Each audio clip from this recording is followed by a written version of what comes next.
YouTube, in today's video, we're going over my best Warzone settings in Season 1 of Black Ops 7 Warzone. Without further ado, let's go and get into this. All right, YouTube, let's go and get into my best Season 1 Black Ops 7 graphics, audio, and controller settings. Let's go and hop into this.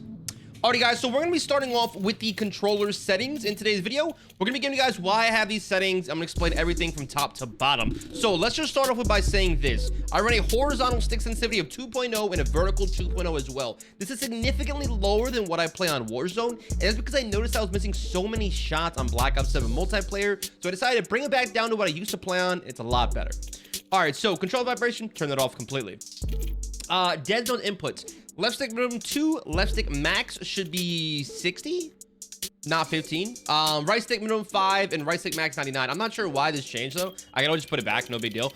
I found that literally 60 gave me better like aim assist. So copy these down because these will maximize your aim assist in Black Ops 7 even after the aim assist nerfs.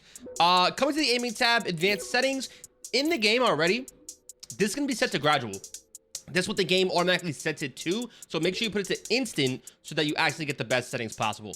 Aim response curve is dynamic 1.0 slope scale. Cut sensitivity per zoom is 0.85. I don't do the 0.90. So I run 0.90 on all the rest of these, but I run a 0.85 on all of these as well. So there you go.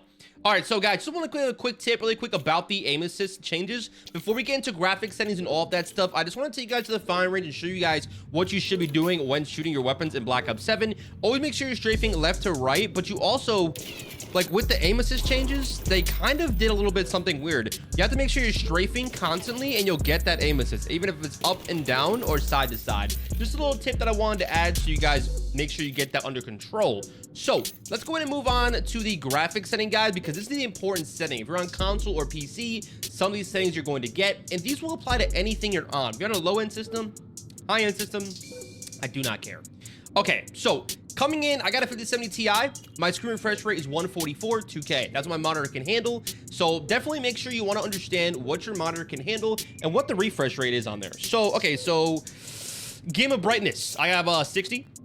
Coming down the video, reflex, low latency, have that on. If you have an RTX card, like an NVIDIA card, make sure you have this on because it helps tremendously. Eco mode custom, VSync gameplay off, VSync menus off. No need to have these on.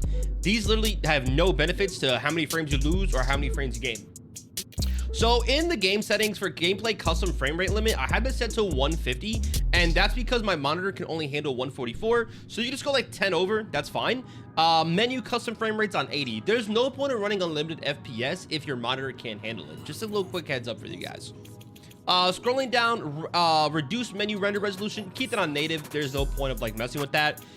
And all this stuff off, you don't even need it. So coming over to the quality section, this is where things get kind of interesting. So if you have an NVIDIA card, like an RTX card, make sure you guys are running DLSS. This is NVIDIA's new greatest technology. It's definitely better than the Fidelity Cast. Fidelity Cast looks very grainy, and also I lose FPS when using it. Another little preset, I like the quality preset. I like the game just looking better. I don't like the balance. I don't feel like it performs very well. Sharpness is on 70, and I have the NVIDIA DLSS model on CNN. If you guys are on an AMD card or Radeon, you guys want to make sure that you do run, instead of like running the FSR3, run Fidelity Cast. I used to have a 7900 XTX AMD card, and FSR3 is so behind NVIDIA's like hardware, so run Fidelity Cast 70. NVIDIA DLSS frame generation. So for also my AMD users, you guys are going to see this section for AMD. Do not run frame generation in Call of Duty because you're playing a FPS shooter and you do not want to be losing frames when playing it.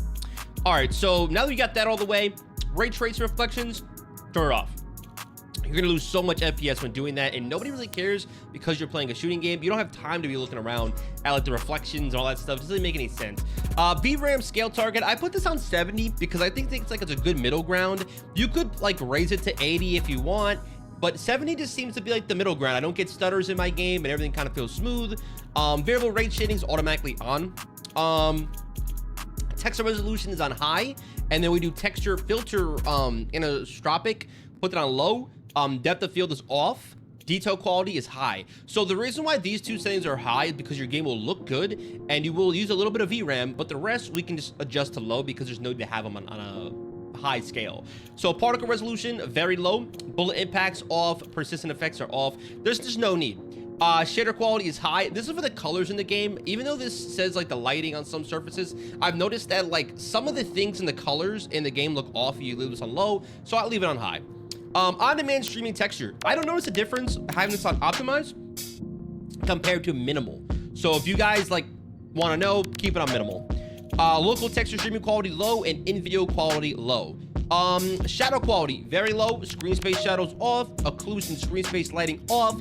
All of this stuff is going to be very low or off if you guys can do those settings. Now I just want to give you guys a quick tip. Looking at the estimated VRAM at the bottom, I think I have like a lot of VRAM on this PC. I think I have like 16. I don't really remember. But you should have enough VRAM. As long as you're not playing with 8, you should be perfectly fine. And even if you do have 8, you should still be fine running these settings. So going up to the view section for Black Ops 7, this is really important because there's 3 different FOV values that you could be running in the game. So I'm thinking 120 is good if you're a Warzone player. If you're not a Warzone player and you're struggling seeing people, put it to 115. Or my favorite, 110. It's like a good middle ground. So if you guys are having trouble seeing, you can run those as well. Okay, so I run ADS field of view affected. If you don't run affected, it like zooms your gun in and gives this like weird look. I don't really like it. Weapon field of view is on wide. World motion blur, weapon motion blur is off. I don't know, people run this on for some reason. There is no need to have it on.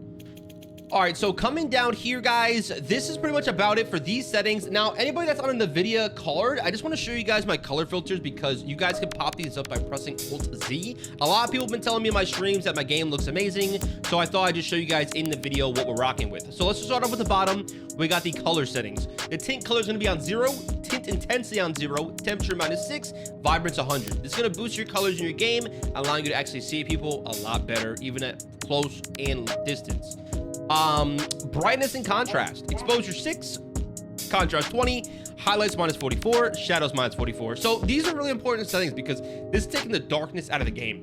You guys know how dark Black Ops 7 can look. Warzone as well. This will make the game look really good. Details. So for those of you guys that do have a low-end GPU, if you guys are struggling with the graphic settings, you guys can actually go into your NVIDIA color filters, put on sharpness on 40, clarity on 50, HDR toning on 10, and bloom on 0. This will give your game a little bit more of a detailed look. It just looks really nice and crisp, even on Warzone. RTX dynamic vibrance. So this is a new setting I just ended up adding to my game. It's intensity of 35 and saturation boost of 80. So this will even pop your colors even more. Just want to show you guys really quickly like what this could look like with these settings really quickly. So let's just hover over here to like a camo and just show you guys like what these will look like. They just have a very nice boost to them, even better like on your actual PC screen. If we take singularity camo that we have and you just take a look at it, it looks amazing with these filters. Okay guys, so that's up for the graphic settings.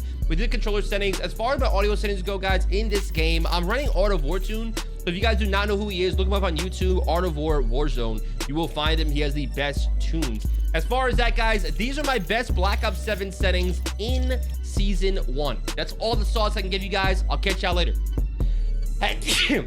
Peace.